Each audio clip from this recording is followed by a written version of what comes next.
out of which during so many years I have been supplied with food. Drink, which bears me when I tread on it, and abuse it for so many purposes. Thou sayest, men cannot admire the sharpness of thy wits. Be it so. But there are many other things of which thou canst not say, I am not formed for them by nature. Show those qualities then which are altogether in thy power: sincerity, gravity, endurance of labour, aversion to pleasure, contentment with thy portion and with few things, benevolence, frankness, no love of superfluity, freedom from trifling, magnanimity. Dost thou not see how many qualities thou art immediately able to exhibit, in which there is no excuse of natural incapacity and unfitness, and yet thou still remainest voluntarily below the mark? Or art thou compelled through being defectively furnished by nature to murmur, and to be stingy, and to flatter, and to find fault with thy poor body, and to try to please men, and to make great display, and to be so restless in thy mind?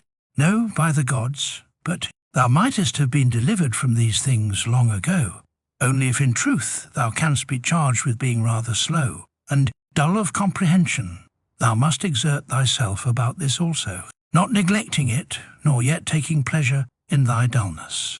One man, when he has done a service to another, is ready to set it down to his account as a favour.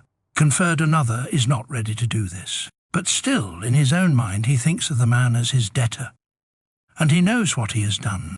A third in a manner does not even know what he has done, but he is like a vine which has produced grapes, and seeks for nothing more after it has once produced its proper fruit.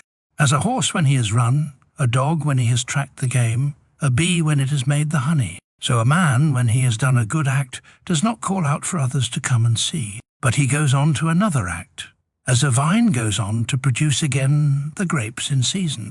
Must a man then be one of these, who in a manner act thus without observing it? Yes, but this very thing is necessary, the observation of what a man is doing, for, it may be said, it is characteristic of the social animal to perceive that he is working in a social manner, and indeed to wish that his social partner also should perceive it. It is true what thou sayest, but thou dost not rightly understand what is now said, and for this reason thou wilt become one of those of whom I spoke before. For even they are misled by a certain show of reason. But if thou wilt choose to understand the meaning of what is said, do not fear that for this reason thou wilt omit any social act.